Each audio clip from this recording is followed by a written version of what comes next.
একটা, তার কানে যায়, সে আমাকে ডাকায় নিয়ে বলতেছে, জয়া তুমি তো অনেক বড় হয়ে গেছো। আমি বলি, হ্যাঁ আপু কি, মানে আমি বুঝতে পারছি সাথে ওরা আছে, কিছু খারাপই হবে, ভালো না। তো বলতেছে যে তুমি নাকি প্রেগনেন্ট, কথাটা কি সত্যি? কে বলছে? বলতেছে না, এগুলা তো শুনতেছি। মানে ওদের আসলে সহ্যই হয় না আমি যে এই যে নাচ না শিখে আমি একটা প্রোগ্রামে চান্স পাইলাম, আমি লাস্ট পর্যন্ত প্রোগ্রামটা করতে পারিনি। আমার ফিজিক্যাল চেঞ্জ, ওদের সাথে আমার মেন্টালিটি চেঞ্জ, ওই প্রোগ্রামটা তো বছরের শুরু দিকে চলে গেছে, আমি ওটা করতেই পারিনি। তো আমি বলতাম যে না আপু এরকম কিছুই না। লাস্টলি এগুলা নিয়ে এমন একটা পর্যায়ে চলে যায় যে আমি ক্লাস 4-এই আখি যে মেয়েটা, ওর সাথে মিশির সাথে অনু নামে একটা মেয়ে ছিল। মানে অনু মেয়েটা আমাদের ইয়াতে দেরিতে ভর্তি হয়, শুরুর অনেক কিছু পায় নাই। তখন ওর সাথে একটু একটু কথা হয়, প্রমির সাথে একটু একটু কথা হয়। বাট আমরা এই কয়জন না একটা সময় এমন হইলো যে সবচেয়ে বেশি আখি এক্সপার্ট ছিল। সেই বয়সটাতে আমি মানে মানে চেঞ্জেস এর পরেই বুঝে যাই যে আসলে ফ্যাক্টটা কি। বুঝে যাও তুমি হ্যাঁ সময়। তখন মানে এই ব্যাপার ওদের সাথে কথা হওয়ার পরে তুমি যে বুঝে গেলা এটা, এই ফিলটা তোমার ফার্স্ট ফিলটা কি ছিল? মানে অ্যাবাউট তুমি যেটা বললা যে সেক্স সম্পর্কে তোমার বুঝে যাওয়া, না আমি it was negative feel or it was মানে too curious about this subject, যে এটা আসলে কি কি ছিল ফিলটা? না অ্যাকচুয়ালি অনেস্টলি যদি বলি, আমি এই সিচুয়েশনটা আমি লাইফ একবার ফেস করছি ক্লাস 3-তে থাকা অবস্থায়। Are you sure? হ্যাঁ এটা সিচুয়েশন ফেস করছো আর এটা তোমার লাইফে হয়েছে? না না না না না, আমি সিচুয়েশন ফেস। আমি এরকম জিনিসটা আমি দেখছি লাইফ। বাট হচ্ছে আমি ছোট ছিলাম, আমার ভাই ভাবির সাথে আমি ঘুমাইছিলাম। ওকে, বলো। হ্যাঁ, সেই সেই সিচুয়েশন আর কি, মানে হয়তো বা তাদের নিউ কাপল ছিল এন্ড তাদের মধ্যে কোনো একটা বিষয়ে ঝগড়ার ব্যাপারে ভাবি আমাকে বাট একবার, তুমি তো এই জিনিসটা সম্পর্কে শিওর। রুমে ছিলাম আমি তখন বুঝি নাই। তো আমাকে একবার ভাবি সাইডে আনতেছে, মাঝখানে আনতেছে, ভাইয়া সাইড করে রাখতেছে। আমি তো তখন 3-তে পড়ি, মানে 4-এ ওঠার আগে। আমি তখন একবার মানে আদো ঘুম আদো ইয়াতে আমি ব্যাপারটা একবার আমার সামনে হইছে। তারপর আমার মাথায় ভাবে ক্যাচ করে নাই যে কি গেল বা কি হইলো। তুমি যখন ক্লাস 4-এ এটা আইডিয়াটা পেলা, সো তোমার এটা সম্পর্কে কি আইডিয়া ছিল? ইট ওয়াজ ব্যাড, অথবা তুমি খুব কিউরিয়াস? এটা এটা এটা আমার কিউরিয়াসিটি মনে হইতো যে আসলে এটা কি, বা এটা মানে কেন এরকম টাইপের একটা ব্যাপার আসছিল। বাট এটার প্রতি খারাপ ধারণা ছিল, যেটা খারাপ। এটা খারাপ ধারণা ছিল এটা ক্লাস 4-এর আগে না ক্লাস 4-এ জানার পরে? ক্লাস 4-এ জানার পরে মনে হচ্ছে যেটা খারাপ। ওকে। তো তখন ম্যাক্সিমাম বাচ্চারাই আমাদের সোসাইটিতে এই এরকম একটা মিসকনসেপশন নিয়ে বড় হয়, এবং ওরা এবং স্বাভাবিকভাবেই ওরা বিপদগামী সম্পর্কের দিকে যায়। ইনফ্যাক্ট ওর ক্ষেত্রে কি হয়েছে আপনারা সামনের দিকে গেলে বুঝতে পারবেন। বলো তারপর। তো তখন আর কি মোটামুটি এরকম ক্লাস 4-এ আমি মোটামুটি বুঝে যাই যে সেক্স জিনিসটা কি। এর মধ্যে আরেকটা স্টোরি আছে, মানে এতগুলা আমি আসলে গোট মানে কি বলবো। ঠিক আছে, তোমার যেভাবে মনে পড়ে বলো। হ্যাঁ, মানে একদিকে কিন্তু আমার স্কুলের এই ব্যাপারগুলো চলতেছে, এইভাবে একদিন জিজ্ঞেস করলো। তো এইটা আমি আবার কি আমার কাজিনের সাথে শেয়ার করি। তো তার মধ্যে আমার আবার এক ফুফাতো বোনের হাজবেন্ড, সে আমার লাইক অন্যরকম, মানে আগে তো দুলা ভাই একটু মজা করতো। একদিন সে আমাকে দিয়ে মানে কন্ডম দেখায় বসে, এটা চিনো এটা কি। লাইক আমি দেখছি, আমি গ্রামে গিয়ে না গ্রামের ছেলে মেয়েরা তো ধুয়ে বেলুন ফুলাইতো, তা আমি সেইভাবে জানতাম না যে এটা কন্ডম। তো পরে সে আমাকে, আমি ক্লাস 4-এ টোটালি তার হাতে আর কি, তার ফোনে সে আমাকে টোটালি নুড, মানে সব জিনিসগুলা একটা খন্ড সময়ের মধ্যেই হইতেছে, মানে পর্ন ভিডিও আমাকে দেখায় কোন সেখানে। ভিডিও তোমাকে দেখে? হ্যাঁ এবং এটা কি সবার সামনে এরকম করে নাকি আলাদা না করে না, নাকি? সে জাস্ট মানে সবাই তো খাওয়া দাওয়া করে কেউ শুইছে, কেউ বাইরে হাঁটতেছে বা বেড়াইতে আসছে, কেউ যে যে যার যার মতো। সে আমার হাতে ধরে রাখছে, আমার আমার এটা দেখতে হবে, আমার এটা দেখতে হবে। এবং সেই ভিডিওটা ছাড়ছে। আমি দেখবো না বাট তারপর আমার চোখ পড়ছে। বাট আমি মানে সবগুলো বিষয় এমন একটা সময় হচ্ছিল যে আমার কাছে ব্যাপারগুলো কেমন জানি খুব মানে ক্লিয়ার হয়ে গেছে যে সেক্সটা কি, একটা ছেলে মেয়ের মধ্যে হয়তো এরকম এবং কিছু হয়। সবগুলোই ওর জন্য একটা ইমপ্রপার এডুকেশন আমি বলি। খুবই গুরুত্বপূর্ণ বিষয় আমাদের মানব জীবনে এই বিষয়গুলো, কিন্তু ও সবগুলোই একটা ভুল শিক্ষা নিয়ে বড় হচ্ছে। এটা শুধুমাত্র একজন জয়ার জীবনের গল্প না, এটা ছেলে মেয়ে নির্বিশেষে আমাদের সোসাইটিতে যেটা হয় তাদের জীবনের গল্প, এবং এই জন্যই এই সামাজিক অনাচারগুলো অকারেন্সগুলো খুব বেশি ঘটে। ওকে, তারপর। তারপর এবং আপনারা বিলিভ করবেন না, ও যতবার বলছে বিষয়গুলো, আমি জানি না কারা কিভাবে আজকের এই অনুষ্ঠানটা শুনছেন, কতটা এন্টারটেনমেন্টের দিক থেকে নিচ্ছেন, ওর চোখ দিয়ে অনবরত পানি পড়ছে। যারা এই বিষয়টাকে জীবনে ফেস করেছেন তারাই শুধু জানবেন যে এটা কত ভয়াবহ রকমের একটা ফিলিংস দেয় একটা বাচ্চার মনে, একটা শিশুর মনে, যারা আমরা বুঝে না বুঝে এরকম অন্যায় অত্যাচার তাদের উপরে করি। বলো তুমি। হ্যাঁ, তারপর সে আর কি সবগুলো সিচুয়েশন প্রায় সেই মানে ক্লাস 4টা আমার জন্য খুব খারাপ ছিল, একই সময় হইতেছে। তো একটা পর্যায়ে গিয়ে মানে সেই দুলা ভাই যে লাইফে ফার্স্ট টাইম সে লাইক ট্রাই করে যে আমার বডির কোনো একটা পার্টে হাত দেওয়ার বা কিছু একটা করার, টোটালি করতে না পারলেও মানে সে হচ্ছে এই বিষয়টার পেছনে লেগেছিল। তো আমি না এই জিনিসটা খুব বোকা ছিলাম, কারণ আম্মুকে বলতে পারিনি। আমি এই জিনিসটাও আমার কাজিনের সাথে শেয়ার করি যে আমার দুলাভাই আমাকে এরকম কিছু একটা দেখাইছে, তারপর এরকম কিছু একটা বলতেছে, তখন এগুলো তাকেই বলতাম।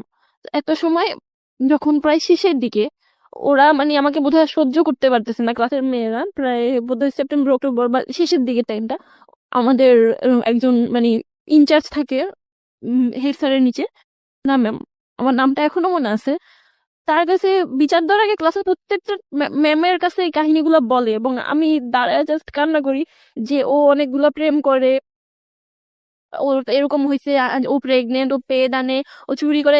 আবার এরকম বলা হয়েছে আমি নাকি সবাইকে চেক করি যে আমি প্যাড আনছি, দেখছো তোমাদের ব্যাগ চেক করি। এগুলো সব আমার পিছনে তৈরি করা হয়েছে। তো একটা ম্যাডাম আমাকে, কয়েকটা ম্যাডাম আমাকে ঝাড়ছে, এগুলো বলছে আমি বললে বিশ্বাস করে না।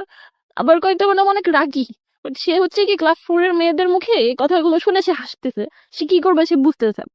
একটা পর্যায়ে রয়না ম্যামের কাছে এই কথাটা দেওয়া হয়, সে আমার আম্মুকে ডাকতে বলে। তখন আমি আম্মুকে গিয়ে সবকিছু বলে দিই যে আম্মু এতদিন তো এরকম এরকম হয়েছে, এখন ম্যাডাম তোমার ডাকতেছে স্কুলে। Very unfortunate, very very unfortunate. আমরা একটা বিরতি নেব প্রিয় শ্রোতা। ভেরি সেন্সিটিভ বিষয়, এবং আমার কেন জানি মনে হচ্ছে যে হ্যালোইড 920 ইতিহাসে আমি কখনো এই ধরনের স্টোরি ফেস করিনি। Yeah, I face lot of thing about sexual life in হ্যালোইড 920, এবং আমি ডিয়ারলি বলতে পারি হ্যালোইড 920 অ্যাজ এ রেডিও প্রোগ্রাম হিসেবে যেই ধরনের সোশ্যাল ইস্যু নিয়ে আপনাদের সামনে হাজির হয়েছে, অন্য কোনো মিডিয়া বা অন্য কোনো মিডিয়া মাধ্যম আমি বলবো এত সিরিয়াস কোনো বিষয় নিয়ে আপনাদের সামনে হাজির হয়েছে কিনা আমার জানা নেই, আমার জ্ঞান তো। কিন্তু আমার কাছে মনে হচ্ছে যে আজকের এই স্টোরি শুধুমাত্র একটা মেনস্ট্রেশনকে কেন্দ্র করে কি হতে পারে একটা মেয়ের জীবন, আনবিয়ারেবল, টোটালি আনবিয়ারেবল। আমরা ফিরে আসবো প্রিয় শ্রোতা মাত্র 5 মিনিট পর। জয়া, আমি যেখান থেকে ছিলাম। আম্মুকে জানানোর পরে আম্মু তো পুরো থ খেয়ে যায়। বাবা মা দুজনকে যেতে বলা হয়, বাট আমার আম্মু এটা আমার বাবাকে ইনফর্ম করে নাই। আমার আব্বু আরো বেশি রাগী। যে বাবা তোমাকে এত ভালোবেসে বিদেশ থেকে চলে আসলো, সেই বাবাকেই তোমরা শেয়ার করছো না, মানে উনি এতটা রাগী হয়ে গেল কেন? আসলে আমার আম্মু শেয়ার করছে কিনা জানি না, মানে আম্মু আমাকে বলতেছিল যে জানাইনি, বাট আমি অনেক যতটুকু গুরুত্ব জানি, ছিল কি তোমার বাবার সঙ্গে? তোমার বাবাকে এত লাগতো? আমি আমার বাবাকে আমি ক্লাস 8, 9, 10 পর্যন্ত আমি হাক করছি। আমি অনেকটা ফ্রি, বাট বড় হওয়ার সাইড গুলা বা ওই টাইপের কথাগুলো ওনার সাথে শেয়ার করা যায়, অতটা ফ্রি ফ্রি হতে পারোনি। This is our social reality in fact. Okay, বলো। যাই হোক। পরে আম্মু যায় এবং ম্যাডাম কিন্তু অন্য মেয়েদের কাছ থেকে শুনে আমার মাকে ডাকাইছে। তো আমি ছোট, আমাকে অন্য রুমে রাখা হয়, আমার মাকে নিয়ে অনেক কিছু বলা হয় যে এগুলো হচ্ছে আপনি জানেন আপনার মেয়ের সাথে কি হয়েছে, মানে ইটিসি ইটিসি। আমার মাকে জাস্ট কান্না করে ফেলা হয় এবং বলা হয় যে আপনি কি জানেন ব্যাপারে আসতেছে যে 11 বছরের মেয়ের আজকাল প্রেগনেন্ট হয়, মানে এভাবে বলা হয়। আমার আম্মু বলে যে স্কুল থেকে? হ্যাঁ, টিচাররা? হ্যাঁ। আর ইনচার্জে যে ছিল, না ম্যাম, আমার এই নামটা কখনো ভুলবো না। আমি আমি বাচ্চা হইলে আমাকে যদি আমার এই কথা বলার সময় দূরে রাখা হয়, ওই বাচ্চাগুলো যখন তাকে এই ধরনের কথাগুলো বলছে, উনি কি করে তাদের কথা একটা বাচ্চার মাকে ডাকে? Very sad, very sad. আমরা এখানে ম্যাডামের নামটা মিউট করে দিয়েছি তার সামাজিকতার কথা ভেবে, কিন্তু এটা ঠিক যে একজন শিক্ষকের কাছ থেকে এই ধরনের আচরণ খুবই খুবই অপ্রত্যাশিত। স্কুলে টিচাররা প্যারেন্টসদেরকে ডাকবেন, এটা খুবই স্বাভাবিক, কিন্তু এটা কি তারা জানেন? নিশ্চয়ই জানা উচিত যে একটা ছোট বাচ্চা যখন তাদের একটা ভুলের কারণে যখন প্যারেন্টসকে ডাকা হয়, ওই বাচ্চার মানসিকতায় কত বড় প্রভাব ফেলে, কত বড় রকমের প্রভাব ফেলে। এই কাজটা করার আগে তিনি তো পারতেন আলাদা করে তার মার সঙ্গে ফোনে কথা বলতে যে আপনার মেয়ের আসলে এরকম কোনো সমস্যা আছে কিনা। এইরকম একটা সমস্যাকে কেন্দ্র করে যদি স্কুলে রাখা হয়, যে কোনো একটা বাচ্চার জন্য কত বড় মানসিক চাপ হতে পারে, এটা ভয়াবহ। তারপরে মা কি বললো? আম্মু আসলে, আমি আম্মুকে সবকিছু বলছি, আম্মু আমাকে বিশ্বাস করছে, বিকজ আমি মাঝে মাঝে আম্মুর একটু বলতে নিতাম, পরে আবার বলতাম না। আমি খুব কম মিথ্যা বলতে পারতাম।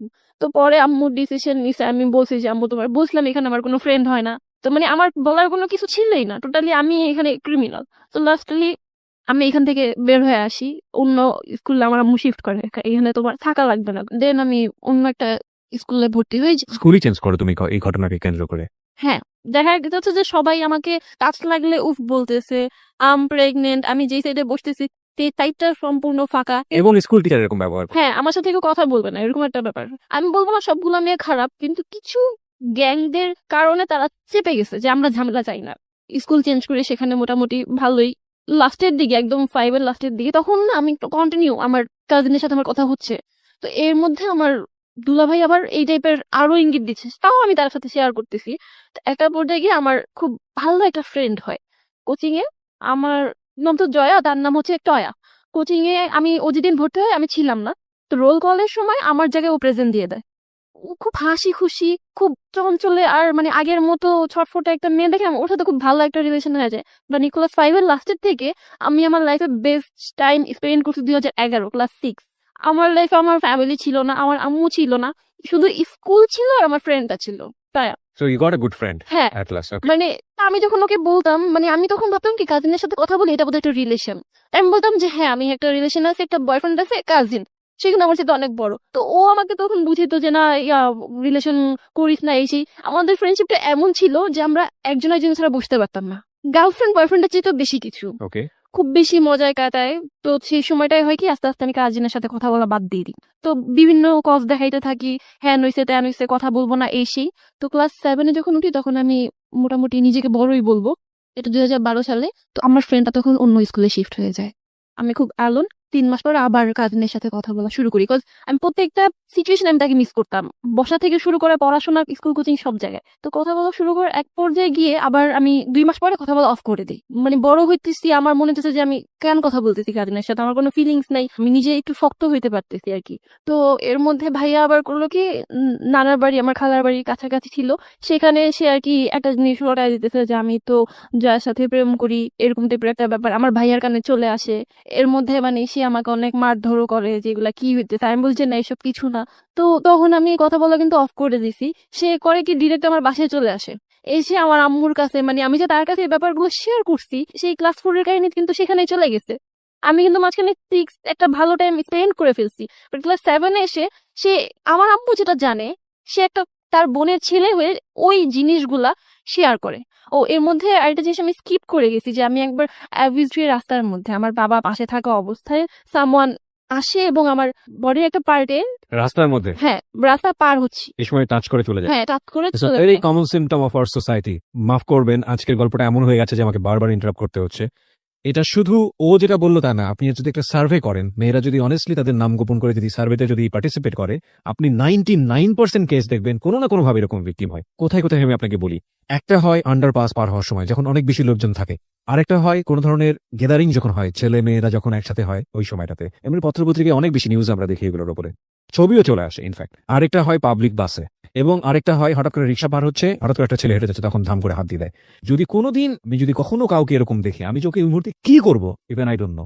আমি এটা বাদ দিলাম, এটা তো আরো ভয়াবহ। এর চেয়ে আরেকটা জায়গায় আসি, সেটা হচ্ছে যারা বিশেষ করে মাকে নিয়ে, বোনকে নিয়ে, কিংবা গার্লফ্রেন্ডকে নিয়ে, কিংবা বউকে নিয়ে বিভিন্ন শপিং মলে যান, বিভিন্ন জায়গাতে যান, একটু লক্ষ্য করে দেখবেন কি ছেলে, কি বুড়ো, ভালো পোশাক পরা, কি স্যুট ব্লেজার পরা, কি মুখে দাড়িওয়ালা, কি দাড়িওয়ালা না। দাড়িওয়ালাদেরকে আমি খুব কমই পেয়েছি, আমি টু বি অনেস্ট বলবো, আমার নিজের এক্সপেরিয়েন্স। বাকি যাদেরকে আমি পেয়েছি এরা সবাই কেউ মেয়েদের চোখের দিকে তাকায় না, এমন একটা জায়গায় তাকায় আমি মুখে সেটা উচ্চারণও করতে চাই না। এবং বিশ্বাস না হলে কালকে এটা এক্সপেরিমেন্ট করে দেখুন। এবং আপনি যারা যিনি শুনছেন তাদের মধ্যেও অনেকে এরকম আছেন। আচ্ছা ভাই, লজ্জা করে না? নিজেরও তো মা আছে, নিজেরও তো বোন আছে। একটা মেয়ে কি পরিমাণ এম্বারেস ফিল করে একটা চিন্তা করে দেখুন। সে তো আপনার বোনও হতে পারতো না।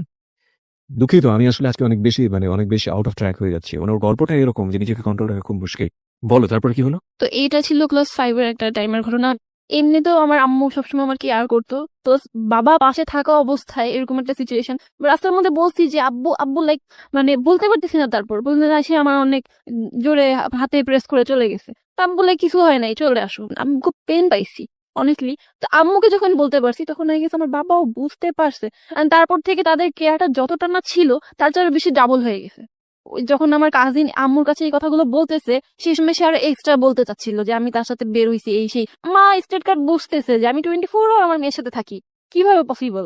হ্যাঁ, তবে যেই জিনিসগুলো আমার মা জানে সেই জিনিসগুলো যে আমার কাজিনও জানে, এটা শুনে আমার মা একটু অন্যরকম ফিল করারই কথা, কারণ এগুলা ও জানবে কিভাবে? বয়সের তো পার্থক্য। হ্যাঁ নর্মাল কথা না। তো এটা নিয়ে আম্মু হয়তো বিশ্বাস করছিল কিনা জানি না যে আমি রিলেশন করছি। আসলে তার সাথে আমার এটা কোনো মানে লাভ রিলেশনশিপ ছিলই না। তো এটা নিয়ে আরেকটা ঝামেলা হয় বাসায়। তো আমি টোটালি বলি যে তার সাথে আমি যোগাযোগ করবোই না।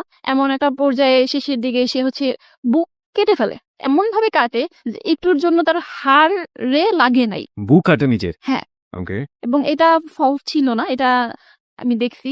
তারপরে না আমি আবার ইমোশনাল হয়ে কথা বলা শুরু করি, সে তখন টয়াও আমার সাথে নেই। ওকে। যখন আমি অফ করে দিছিলাম তখন আমার আরেকটা মানে এমনিতেই ক্লাসমেট আমাকে না পেয়ে আমার আম্মুর ফোন থেকে ওর নাম্বার নিয়ে ফোন দেয়। তো তখন তো ক্লাস 7-এর একটা মেয়েকে কেউই পার্সোনাল ফোন দেয় না। তো ওর মা ধরার পরে বলে যে ও কোথায়, মানে আমার ফ্রেন্ডের নামটা আমি বলবো না, ওকে জিজ্ঞেস করে যে ও কোথায়, কেন বাবা, আমি ওর ফ্রেন্ড। ওর মা ভুলে যায়, আবার ফোন দেয়। তো একটা সময় ওর মাও সন্দেহ করে যে কি হইলো, আমার জন্য আমার ফ্রেন্ডটাও খায় বেদম মার। তো লাস্টলি আমি কথা বলা শুরু করি আবার। এবার আমি মুখ দিয়ে বলি যে আচ্ছা ঠিক আছে, লাভ ইউ। তারপর কাজিনকে হ্যাঁ, ইট ওয়াজ লাভ অর না না, এটা লাভ ছিলই না। সে হচ্ছে যে আমাকে ছাড়বেই না, সে আমার মাকে বিচার দিতেছে, তার কারণে আমার ফ্রেন্ড মার খাচ্ছে, মানে থামানোর জন্য সামহাও তুমি হ্যাঁ আমি বলে আচ্ছা ঠিক আছে লাভ ইউ। তো তখন আমার ফ্রেন্ডকেও সরি বলতেছে, ফ্রেন্ডকে বলে যে আমি জুতা কিনে রাখি, জুতা দিয়ে মাইরো ইটিসি ইটিসি। পরে আমার ফ্রেন্ডের কাজিন ওকে বুদ্ধি দেয় যে মোবাইল ফোন নে। তো তারপর লাস্টে যেটা হয় যে সে 2টা মোবাইল নিয়ে আসে এবং আমার যে ফ্রেন্ড ও গিয়ে কালেক্ট করে আমাকে একটা দেয়, ও নিজে একটা রাখে। তো যেদিন ফোনটা নেই পরদিনই আম্মুর কাছে ধরা খাই। হাও, মানে আমার যে ফ্রেন্ড ও ওর বাসায় বসে শুধু শুধু এমনি কল দিছে, ওই রুমে ঢুকতে গিয়ে দেখি দাদু, মাঝখানে ফোনটা বের করছি আর আমার আম্মু চলে আসছে। আমি যদি ফোনে কথা বলতে বলতে ভিতরে চলেও যেতাম, আম্মু বুঝতো না যে ফোনটা কার, বাট আমি বোকার মতো মানে এত বেশি ভয় পাইছি। তো আম্মু রাগ করে বলে যে এটা দিয়ে আসবে। আমি মিথ্যা বলি যে এটা আমার ফোন না, আম্মু একটা ফ্রেন্ডের ফোন আনছি রেডিও শোনার জন্য, আমার রেডিওর প্রতি একটা ঝোঁক ছিল। পরের দিন এই মোবাইল নিয়ে যাই স্কুলে। তো আমার ফ্রেন্ড ওর বয়ফ্রেন্ডের সাথে চ্যাটিং করতেছিল। তো এটা ক্লাস 10-এর 2টা আপু দেখছে। তখন আমাদের স্কুল হচ্ছে একটা ম্যাডাম ছিল, মানে ফোন নিলে একটা ঝামেলা। তো বলছে এই মোবাইল নিয়ে আসছো তোমরা, বাথরুমে ঢুকো। তো ও ছাড়ে না, আমাদের সাথে তো মোবাইল নাই, আমরা তো আজকে 5 দিয়ে আনছি আমাদের ব্যাগে ফোন। ওদের চোখে না আমাদের ফেসটা নজরে লেগে যায়। তো সেদিন আমরা 3rd বেঞ্চে বসেছিলাম, আমরা ক্লাসে যাই, ম্যাম আসে, আমার ফোনটা কিন্তু তখন বুকে ছিল। ওকে জিজ্ঞেস, আমরা ফার্স্টে বলি যে না নেই, কিন্তু ও রীতিমতো কাঁপতেছে, মানে ওকে দেখে বোঝা যাচ্ছিল যে ওর কাছে আছে। তো একটা পর্যায়ে গিয়ে ম্যাডাম আমাদেরকে খুব সফটলি বলা শুরু করে যে ভুল করলে দিয়ে দাও, এই সেই দিয়ে দিব হ্যান ত্যান। টাইম বলতাম যে আচ্ছা ভুল করে তো আজকে একদিনই আনছি, দিয়ে দিই। বাট তারপর আমি বের করে ম্যাডামকে দিয়ে দিই, and সাথে সাথে ম্যাডামের মুড কথাবার্তা সব চেঞ্জ।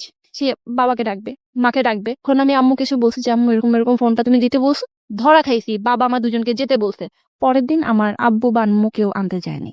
এতটা রাগ করছে আমার উপরে, মানে আম্মু টোটালি আব্বুকে বলেই নাই, আর আম্মু নিতে আসে নাই কেন, আমি কেন ফোন আনলাম। তো ব্যাপারটা কি হলো, ওদের দুজনের প্যারেন্টস আসছে, বাট আমার প্যারেন্টস না আসাতে আমি চিহ্নিত হলাম যে আমি লিডার।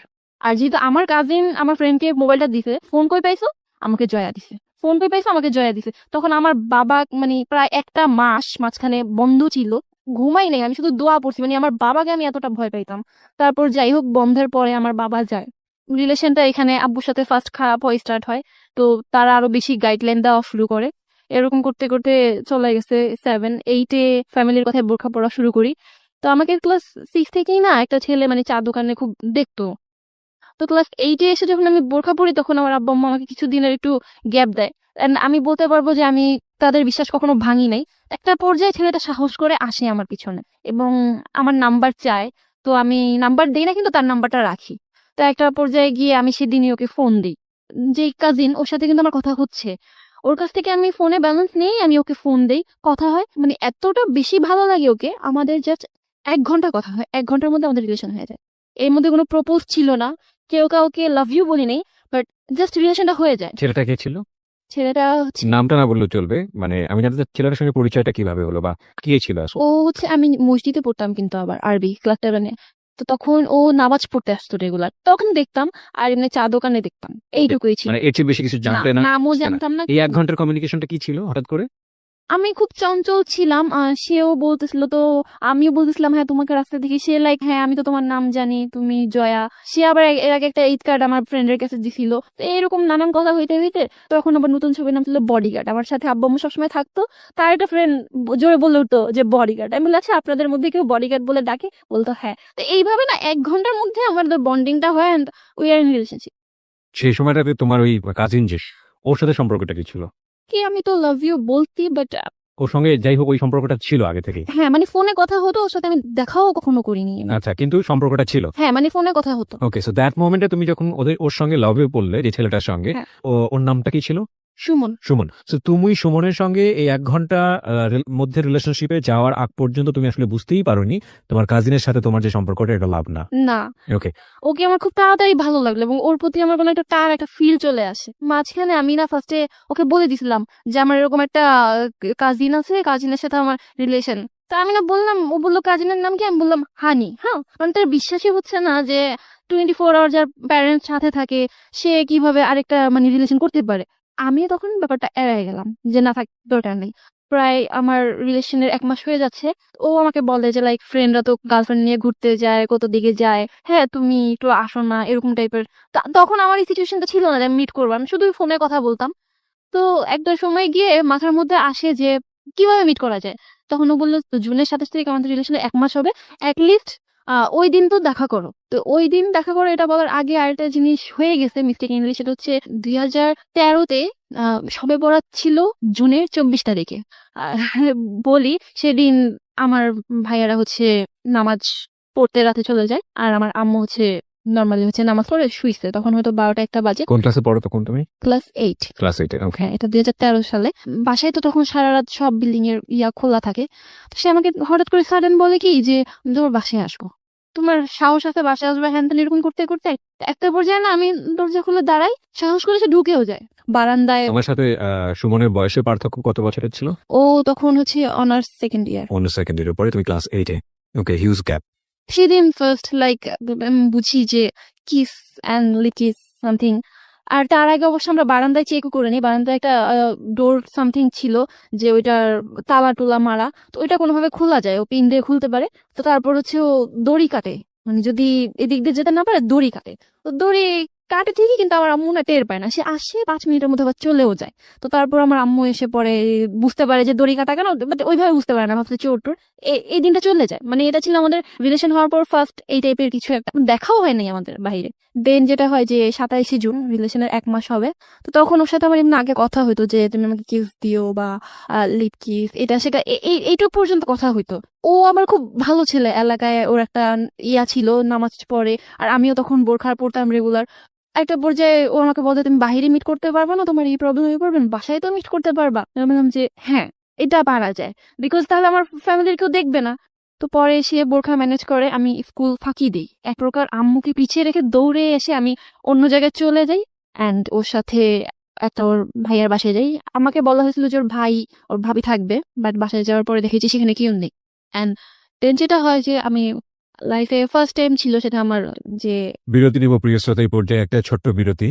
এবিসি রেডিও এফএম 9.2-তে আমি আর জি কিবরিয়া রয়েছে আপনার সঙ্গে, এবং আমার সঙ্গে রয়েছে জয়া তার জীবনের গল্প নিয়ে। হ্যাঁ জয়া, তারপর কি হলো? এতদিন তো শুনছি যে সেক্স অর সামথিং, বাট আমার লাইফে ফার্স্ট টাইম ছিল ওই দিন। ইট ওয়াজ প্ল্যান অ্যাকচুয়ালি। আমি ভাবছি যে হয়তো যেটুকু আমাদের মধ্যে কথা হইছে কি এটা তো আমাদের জায়গা থেকে একটা সোশ্যাল ট্যাবু না? আমরা রিলিজিয়নের জায়গা থেকে যদি বলি বিষয়টা, এটা তো একটা সামাজিক ভাবে যেমন উচিত না, তেমনি ভাবে ধর্মীয় দিক থেকেও তো আমরা দেখি যে এটা অন্যায়। তো তোমার কাছ থেকে বিষয়টা কেমন ছিল? মানে তোমার বয়ফ্রেন্ড সে, এবং তাকে তুমি অনেক লাভ করে ফেলেছো, সেই জন্য বিষয়টা কি খুব ন্যাচারালি এসছে, নাকি হঠাৎ করেই হয়ে গেছে বিষয়টা এরকম, নাকি তুমি প্রিপেয়ার ছিল যে হলে হোক কোনো সমস্যা নেই? না, আমি অবশ্যই এটা সম্পর্কে প্রিপেয়ার ছিলাম না যে আমার কারোর সাথে ফিজিক্যাল রিলেশন হবে, কিন্তু যখন তার সাথে রিলেশন হয় আমি just think about kiss lip kiss or something, ওর সাথে যাই, আমার স্টিল হচ্ছে তখন চলছে। তো আমি তখন এটাও ভাবিনি যে আমার সাথে ও জোরাজোরি করেও কিছু করতে পারে। And it happen regularly, like এই ঘটনাটা হওয়ার পর থেকে তোমরা এটা রেগুলারলি কন্টিনিউ করলে? না না, সেদিন হচ্ছে আমি তো মেনলি প্রিপেয়ার ছিলাম না, আমি বুঝিও নাই। আমি বুঝতে পারছি, আমি কিছুটা এসকেপ করবো বিকজ অফ সোশ্যাল রিয়েলিটি, কিন্তু আমি যেটা বুঝতে পারছি তুমি প্রিপেয়ার ছিল না, কিন্তু জিনিসটা হয়েছে তোমাদের মধ্যে। এবং এটা হওয়ার পরে কি লাইক এরকম হয়ে যায় যে তোমার একটা খুব খারাপ সেন্স গ্রো করে এই বিষয়টা নিয়ে, এবং তুমি এটা স্টপ করো, নাকি এটা গ্র্যাজুয়ালি ওর সঙ্গে খুব ইজি ছিল ব্যাপারটা মুভ করা? না, অ্যাকচুয়ালি প্রথম হওয়ার পরে আমি একটু মানে কি বলবো, একটা ধাক্কাই খাইছি, বিকজ আমি তো ভাবি নাই যে আমার হবে বা বিয়ের আগে এটা হয়ে যাবে। তারপরে মানে আমি না তাকে এরকম চিন্তা করতে থাকি যে আমার লাইফে যদি কেউ হাজবেন্ড হয় তবে সেটা সেই হবে, তার প্রতি আমার ভালোবাসা রেসপেক্ট বা যে And it happened regular? হ্যাঁ, আমাদের 2 মাস পর 3 মাস পর এরকম হইতো। এই বিষয়গুলো নিয়ে কি তোমার কখনো এক ধরনের মানে কি বলে খারাপ লাগা বোধটা কাজ করতো না? অ্যাকচুয়ালি তার ডিমান্ড আরো বেশি ছিল। ওই দিক থেকে তোমাকে বিভিন্নভাবে ইনফ্লুয়েন্স? হ্যাঁ, সে আমাকে ফোনে এই টাইপের কথা বলতো, হ্যাঁ আমি হালকা পাতলা বলতাম, বাট আমি অত বেশি মানে ওই রিলেশনে এখানেও কিন্তু এক ধরনের দেখেন এখানেও এক ধরনের প্রপার এডুকেশনের অভাব। যদি আমি এখন বলি এই যিনি আজকে এখানে জীবনের গল্প বলছেন তাকে ইন্সপায়ার করা হয়েছে, এবং সে যদি প্রপার এডুকেশনটা পেত, তাহলে কোনো না কোনোভাবেই এই বিপদগামী সম্পর্কের দিকে সে যেত না। মানে আসল রিয়েলিটিটা কি সেটাও সে ছোটবেলায় পায়নি, এবং একই সাথে যে ভুলটা সে করছে সেটার ব্যাপারেও তার যদি একটা প্রপার নলেজ থাকতো, তাহলে এই ধরনের সম্পর্কে সে জড়াতো না। তারপর কি হলো? তো যখন আমি দেখলাম যে তার প্রতি আমি এরকম উইক হয়ে পড়ছে এত বেশি, আমি বুঝতেছি যে কাজিনের সাথে ওইটা আমার কিছুই ছিল না। যেটা আমাকে আসলে প্রেশার করে করা হয়েছে।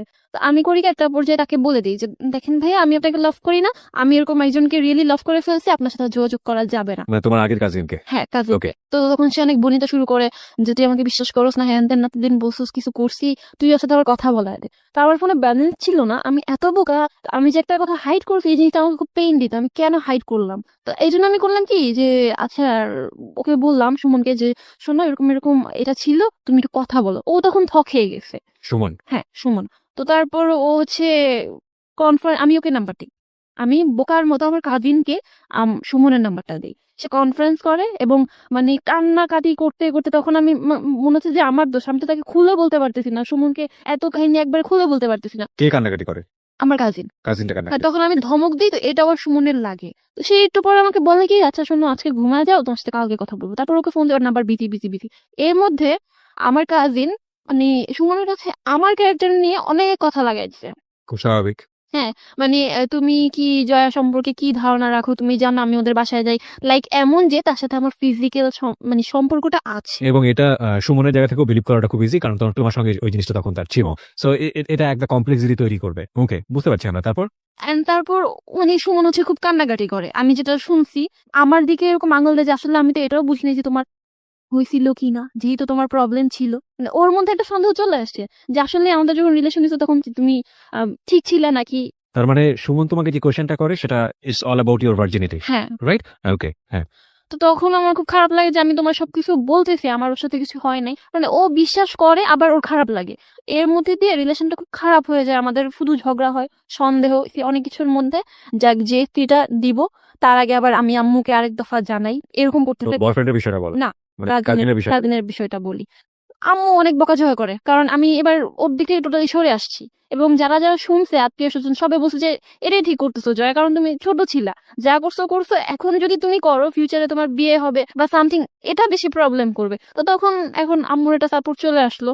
তো আমার সুমনের সাথে রিলেশন ভালোই চলতেছে। হঠাৎ করে ক্লাস 9-এ আমি ফেসবুক আইডি খুলি ফার্স্ট টাইম। ও আমাকে খুলে দিত না, তো তারপর খুলি। আমি না ফেসবুকে নতুন নতুন ইউজ করতেছি, তো যে মেসেজ দেয় তার রিপ্লাইটাই দিতে পছন্দ করি, লাইক এটা আমার কাছে একটা মানে মজার জিনিস হয়ে গেছে। তো দেখা যাচ্ছে যে আমি সিরিয়ালি দিলে ওকে একটু দিতে লেট হয়ে যায়, এটা নিয়ে আমাদের ঝগড়া হতো। সুমনের সঙ্গে? হ্যাঁ, সুমনের সাথে আমার ফেসবুক নিয়ে নর্মাল থিং নিয়ে ঝগড়া হয়, ফেসবুকে ছেলেদের সাথে কেন কথা বলো এগুলো নিয়ে ঝগড়া হয়। এর মধ্যে আবার আমার বাসায় আমি একদিন আমার ফ্রেন্ডের একটা বার্থডেতে বোরখা ছাড়া যাওয়ার জন্য আবদার করি, তখন আমার বাবা তারপর ভাইয়া অনেক মারে। আমার কাজিনকে নিয়ে ঝামেলা হয়, আমার ভাইয়ারও অনেকবার মারছে। তো ওইবার খুব মারে, এত মারে যে হয়েছে যে আমার ভাইয়া আমার গলা টিপ দিয়ে ধরছে। তো আমি তখন রাগে জিদে এরকম হয়ে যাই যে আজকে কিসের জন্য মারছো আমাকে, আমি একটা দিন একটা ফ্রেন্ডের বার্থডেতে যাব, বোরখা ছাড়া যাব, এই জন্য বোরখা পরবো না। ওই দিনের পরে আমি বোরখা ছেড়ে দিই। তো এটা নিয়ে আবার সুমনের সাথে বাজাবাজি হয়, তুমি বোরখা কেন ছাড়ছো। তার উপর হচ্ছে যদি আসো না গেলে, মানে ওর মধ্যে আমি একটা জিনিস খেয়াল করতাম যে ফিজিক্যাল রিলেশনের সাথে ওর ভালোবাসাটা আপ ডাউন করে ক্লাস 9-এর পর থেকে। একদিন রিলেশনটা হয়, তারপর ওর খুব টান কিছুদিন আছে, তারপর হঠাৎ করে নাই হয়ে যেতেছে। এমন করতে করতে আমি খুব ফেড আপ হয়ে যায় যে এটা কি খালি এরকম কেন বলতেছো। বাট আমি তাকে খুব বেশি লাভ করতাম। একটা সময় বুঝি যে ও কেমন জানি হয়ে গেছে। তো আমার কানের একটা অপারেশন হয়, সেই সময় ফেসবুক চালানো ফোনটা নষ্ট হয়ে যায়। খুব কষ্টে ব্যাটারি কাগজ দিয়ে লাগিয়ে আমি, কানে অপারেশন হবে, আমি সেটা কোনোভাবে সেখানে নিয়ে আমি মাথা তুলে তুলে আম্মু নাই আব্বু নাই চার্জে দিয়ে লুকিয়ে লুকিয়ে আমি ওকে ফোন দিই। আর সেই সময় থেকে কিন্তু সে আরেকটা রিলেশন করে, আমি সেটা তখন জানতাম না। সে আমাকে বলেও গেছে যে সে ফ্রেন্ডের গার্লফ্রেন্ডের সাথে দেখা করতে গেছে। যাই হোক, রিলেশন চলতে থাকে, তখন থেকে ওর সাথে আমার রিলেশন আরো খারাপ। লাইক আমি তখন ক্লাস 10-এ, সামনে আমার এসএসসি, আমার প্যারেন্টস আমার পড়াশোনার প্রতি চাপ দিতেছে। একটা পর্যায়ে গিয়ে সিলি একটা ব্যাপার নিয়ে যে আমি একদিন ফোন দিতে না করছে, হ্যাঁ, তবু আমি ফোন দিতেছি। একটা স্বপ্ন দেখছিলাম যে আমি এটা বলবো, অতি আনন্দে ফোন দিতেছি যে আমি খুব সুন্দর একটা স্বপ্ন দেখছি। কয়েকবার ফোন দেওয়ার কারণে লাস্ট টাইম ফোন দিয়ে করলো কি, সেই একটা ঝাড়ি। ফোন দিতে না করছি কেন দিতেছো, ব্যাপারটা এরকম ছিল যে তোমার রেজাল্ট বেরোছে তো আমি কি করব, স্বপ্ন কি দেখছো তো আমি কি করবো, এরকম একটা ব্যাপার ছিল। মানে সে আমার কেয়ারই করতেছে না। তো পরে আমি খুব কান্নাকাটি করি, রাতে ফোন দিয়ে আরো ঝাড়ে।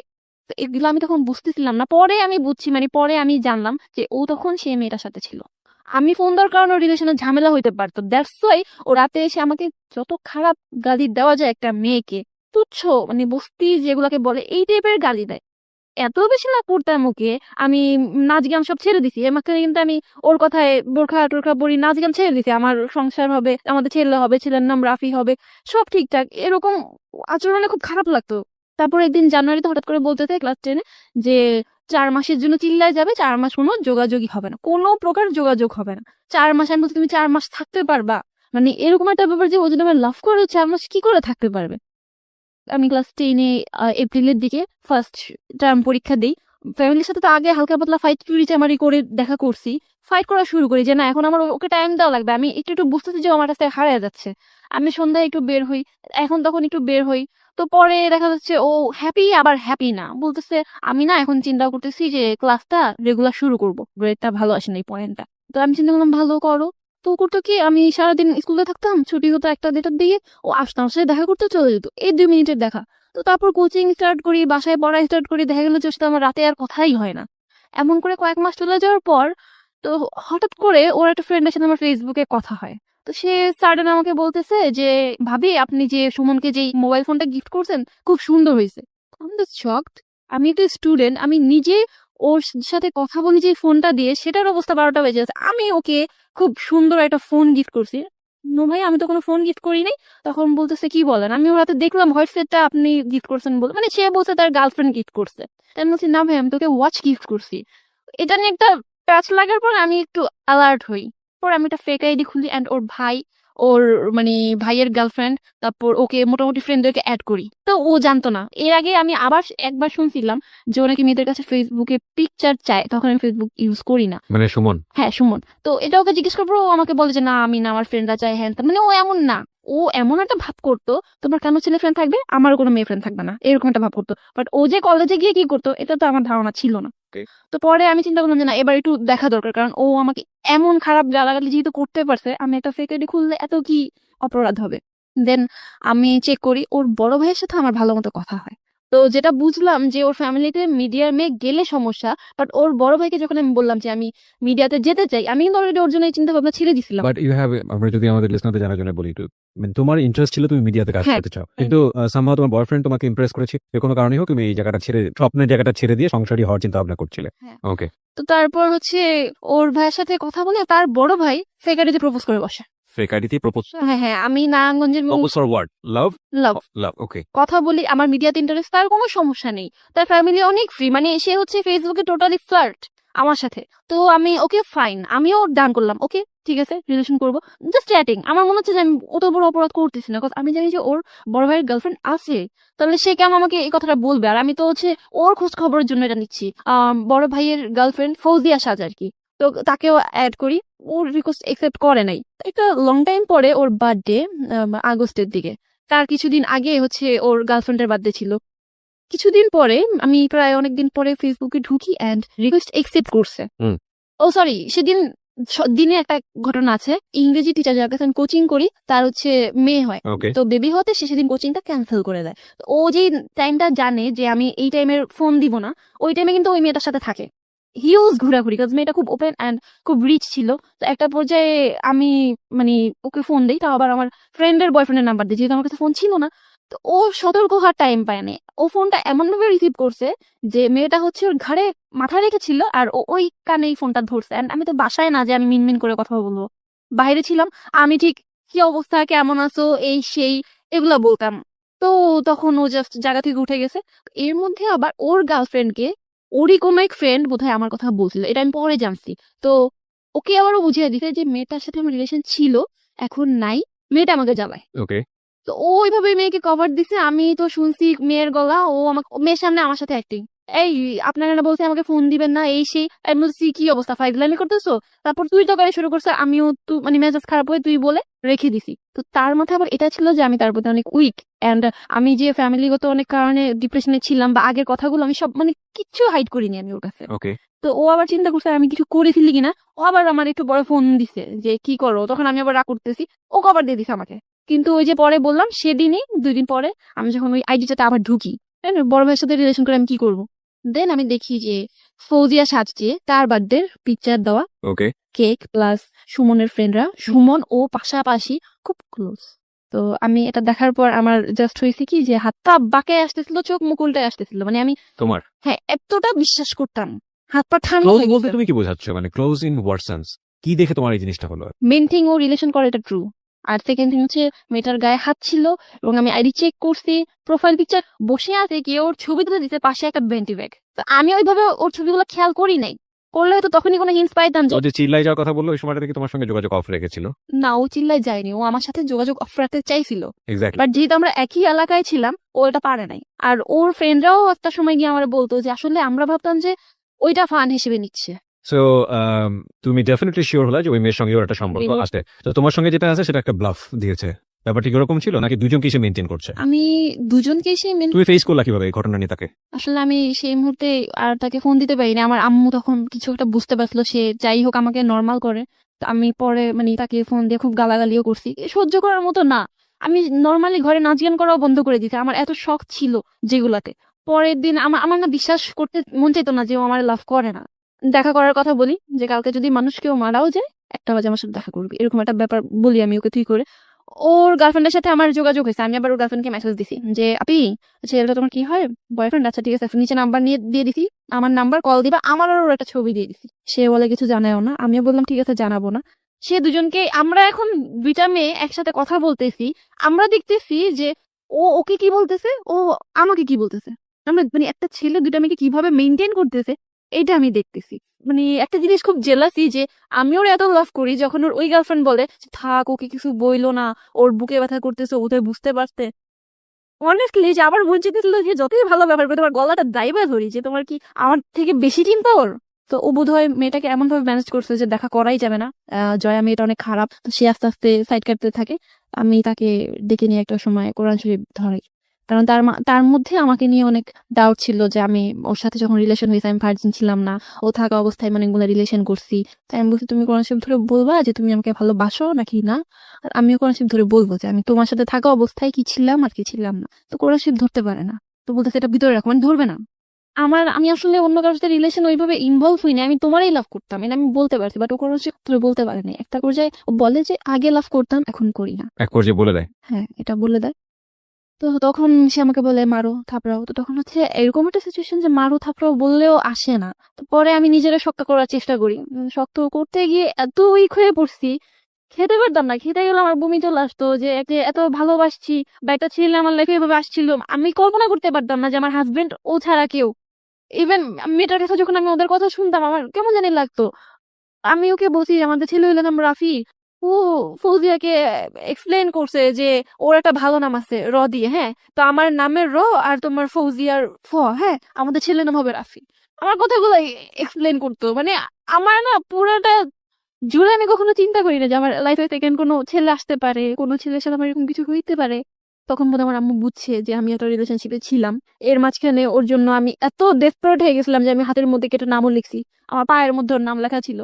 তো জানি না ওর সাথে কি হয়েছিল, বলতেছিল ব্যাক করবো, বাট আমি এত কষ্টে ছিলাম, না বলছি যে না আমি ব্যাক করবো না। মানে আমার কথা হচ্ছে আমি তো তোমার সাথে আছি না, আমি ব্যাক করবো এটা কেমন কথা। আমি তখন একটু আশা পাইছি, বাট পরে দেখলাম যে না, ওর এত ইগো, পারতেছিলাম না। পরে একটা সময় স্লিপিং পিল খাই, তখন আমি আবার ফেসবুক আইডি যে খুলছি ফেক আইডি, তারপর ছবি দিছি একটা, ওটা আবার ভাইয়ের কাছে ধরা খাই, বাসায় আরেকটা ঝামেলা হয়, মারটার খাই। একে তো এটার উপর ছিলাম, তার উপর আরো নিতে নামবে। আমার মনে হচ্ছিল যে আমি এখন কি করবো, আমি কি চাইলেও ফ্যামিলিতে যাইতে পারতাম, ওর মাকে বলতে পারতাম যে এগুলা হয়েছে। তো ও কি হবে ইনফ্যাক্ট? ফ্যামিলিতে কালার খাবে, আমি ফ্যামিলিতে কালার খাবো, ফিউচারে যদি বিয়েও হয় 10টা মানুষ আমাকে অনেক কথা এই বলবে। মানুষটা তোমাকে চাচ্ছি না হিসেবে তুমি বিয়ে করে তাকে কি করবে? আমার মাথায় এটা আসতেছিল যে ও তো আমার লাভ করে না। এরপর আমি জানছি যে ওর ওই মেয়েটার সাথে ফিজিক্যাল রিলেশন ছিল, জানছি যে না, তারপরও বলছি যে যা হয়েছে। It take some sleeping pill, মানে সুইসাইড করার জন্য। কতগুলো নাও? 10টা থেকে 15টা। 10 থেকে 15টা তুমি রাতের বেলা খেয়ে যাও, মরে যাওয়ার জন্য। প্রিয় শ্রোতা, আমরা এখানে একটা ছোট্ট বিরতি নিতে চাই। যারা এখানে জীবনের গল্প বলতে চান তারা প্লিজ আমাদেরকে ফোন করবেন। আমাদের ফোন নম্বরটি হচ্ছে 0961389282। আমি আবারও বলছি 0961389282। ওকে জয়, আমরা যেখানটায় ছিলাম। তো তারপর আমি আসলে স্লিপিং পিল খাওয়ার চিন্তাটা করেই ফেলি।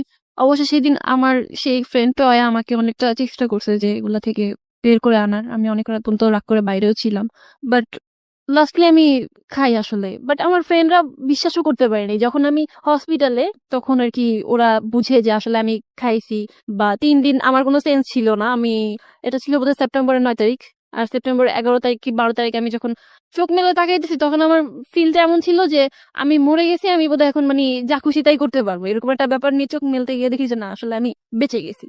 তারপরও সুমনের কোনো ফিল ছিল না, সে বিশ্বাস করে নাই, বলতেছে যে এগুলা ঢং। ফাইন, এখন সে ঢং বলুক আর যাই বলুক, আমার এগুলো আসতেছে না। টোটালি হাফ মেন্টাল হয়ে গেছিলাম, কিছু মনে থাকে না। সামনে এসএসসি সব গেছে, তো তারপর আমার ফ্রেন্ডটা অনেক সাপোর্ট করে, আমি এসএসসিটা দেই। এসএসসি রেজাল্টটা খুব খারাপ হয়, এর মধ্যে আমি আবার একটা কাজ করি। যেহেতু ও আমাকে কষ্ট দিয়েছে, আমার সাথে রিলেশন থাকা অবস্থায় ও মানে আরেকটা রিলেশন করছে, তাও আবার পুরো একটা বছর আমি তাকে ধরতেই পারি নাই, তার সাথে ফিজিক্যাল রিলেশন ছিল।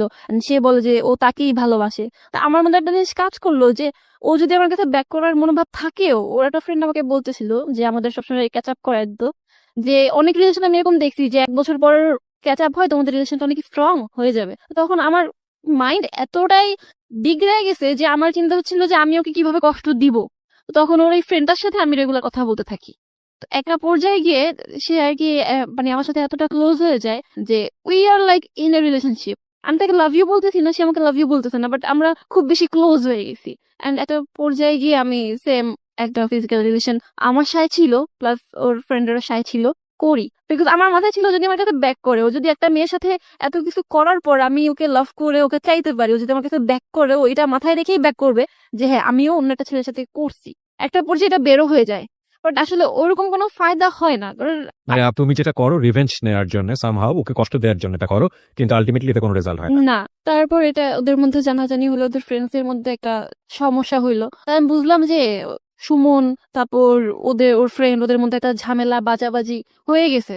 বাট আলটিমেটলি ওর ফ্রেন্ডের সাথে আমার এটা কোনো রিলেশনশিপ ছিল না, আর ও আমার কাছে ব্যাক করে নাই। চ্যাপ্টারটা আমি টোটালি বাদে দিয়ে দিছি। ওর প্রতি মনেটা মানে টানটা থাকলেও, ওই যে একটা শখ ছিল নাচ গান করব, বা মানে একটা মিডিয়াতে কাজ করব, নিজেকে হিরোইন পর্যায়ে দেখবো, বা ভালো মানে এই স্বপ্নগুলো না খুব কাজ করতে থাকে তখন। মানে যখন তুমি এই ব্রেকআপে ছিলা। হ্যাঁ, ওকে। এবং আমি দেখলাম যে আমি সুইসাইড করতে আমি চলেই গেলাম। আচ্ছা, এমন যদি হয় যে নাচ গান করা পাপ, আমি যদি সুইসাইড করে মারা যাই ডিপ্রেশনে, তাহলে তো ওইটা সবচেয়ে বড় পাপ হবে। তাহলে আমি একটা কাজ করি, আমি না মরি, আমি আমার স্বপ্নগুলোই পূরণ করি, এরকম একটা ব্যাপার ভিতরে কাজ করে যে এখানে তো কম পাপ হচ্ছে, তাহলে আমি মরে গেলে তো দোজক ছাড়া কোনো উপায় নেই। তো তখন আমার মনে হয় যে না, আমি নক করি, আমি ফেসবুকে খোঁজ করতে থাকি কার সাথে কোথায় কিভাবে মানে ইয়ে করা যায়। তবে আমি জানি না যে আমি আসলে প্রপার কাউকে পাইছি কিনা। এরপর দেখা যায় যে আমি যার সাথে এই ব্যাপারে কথা বলি, যে মিডিয়াতে আসতে চাই বা মিডিয়াতে কাজ করতে চাই, সবার মধ্যে এই ডিমান্ডটা থাকে যে তুমি সেক্স করো, তোমাকে একটা ফটোশুট করে দেবো, তুমি সেক্স করো, তোমাকে একটা চান্স দেবো, তুমি সেক্স করো। ইভেন এমন প্রপোজালও পাইছি যে খুব ভালো এবং নাম করা নির্মাতা, হয়তো নাম বললে অনেকে চিনবেনও, সে এরকম বলতে যাচ্ছে না তোমার বাসাটা কোথায়, এখানে তোমার বাসার কাছাকাছি বাসাটা নেই, আমরা রেগুলার একটা রিলেশনের মধ্যে থাকবো। তো এরকম করে একটা সময় আসলে অ্যাভয়েড করতে করতে করতে করতে আমি না মানে একটা শুটের জন্য হঠাৎ করে একটা মডেল এজেন্সিতে আমি ফেসে গেছি, যে আসলে ফেসে যাও বলতে মানে এই জিনিসগুলো তুমি তো প্রথম দিকে অ্যাভয়েড করতে, যে না আমি এই নৈতিক অধপতনে গিয়ে আমি কাজগুলো করে দিই। ওকে। ফেসে গেছি বলতে আমাকে হচ্ছে নিয়ে যাওয়া হয়, আমাকে আমি আর আমার ফ্রেন্ড যেতাম। তো তখন হচ্ছে আমি আমার ফ্যামিলির বাধা থেকে অনেকটা বের হয়ে আসছি, অনেক ডিপ্রেশন যাই হোক, তারাও ওই ইনসিডেন্টের পরে অনেকটা ছাড় দিচ্ছে। তো তারপর হচ্ছে যে সেদিন একজন মোটামুটি বয়স্ক একজন লোক থাকে, তো আমাদের দুই ফ্রেন্ডকে কোনোভাবে দুজনের প্রতি উগরানোর চেষ্টা করা হয়, বাট আমরা তো এক ছিলাম। আমার ফ্রেন্ডকে আলাদা রুমে নিয়ে যাওয়া হয়, অ্যান্ড ডোর লক করে দেওয়ার পর বুঝতে পারে যে লোকটা আমার সাথে এরকম কিছু একটা রিলেশনশিপ করবে অর সামথিং। তো এটা ছিল আমার ফার্স্ট টাইম দেন আমি মানে এরকম আউট কারোর সাথে। আমার ইচ্ছা ছিল না, আমি ওই রুমটার ওয়াশরুমে গিয়ে দরজা লাগাই দিই। অ্যান্ড দেন প্রায় আধা ঘন্টা পরে বের হই, যখন আর কি সে আমার সাথে কিছু করতে পারে না। এমন করে প্রায় আমি কলেজে যখন উঠে যাই, তো এখানে একটা প্লাস পয়েন্ট আছে যে আমি এরকম কিছু কিছু প্রবলেমে পড়ে, লাইক এটা পেলে আমি কলেজ লাইফটা নিয়ে একটু বিধ হয়ে পড়ি। এই কলেজ লাইফে আমি কিছু ভালো ফ্রেন্ড পাইছি, আমি কলেজের নামটা মেনশন করবো না, যে আমি কলেজে আড্ডা দেওয়া বা আমি ছেলেদের সাথে নর্মালি মিশতে পারি। আগে আমার কাছে এটা খুব বড় কিছু ছিল যে আমি একটা ছেলে ফ্রেন্ড থাকবে, আমার একটা ছেলের সাথে মিশতে পারবো। তো তারপর আবার ফার্স্ট ইয়ারটা যখন শেষের দিকে ভালোই ছিল, ভালোই কাটতেছিল। তখন আবার আমার মিডিয়ার লোকদের সাথে কথা বলতে বলতে এখন আমি দেখতো যে আমি আসলে দেখতেছি যে এই জিনিসটা ছাড়া আমি পারতেছি না। দুই একজন আছে মানে যারা মানে হয়তো বলছে হ্যাঁ আমি 2টা কাজ করছি, ওগুলো হয়তো মেনশন করে বলবো না, বাট বেশিরভাগই এই ধরনের প্রপোজাল দিতে থাকে, এন্ড একটা পর্যায়ে আমি ইনভলভ হয়ে যাই। সামহাও তুমি মিডিয়ার এই ধরনের লোকজনের সঙ্গে ইনভলভ হয়ে যাও অ্যান্ড ইনভলভ হয়ে যাও মানে বুঝতে পারছি যেটা যে তুমি এই ধরনের কাজে জড়িয়ে পড়ো। ফাইলা কিছু হয়েছে তোমার এই কাজের বিনিময়ে? না actually that was my question actually. যারা এই কাজগুলো দিয়ে তোমাকে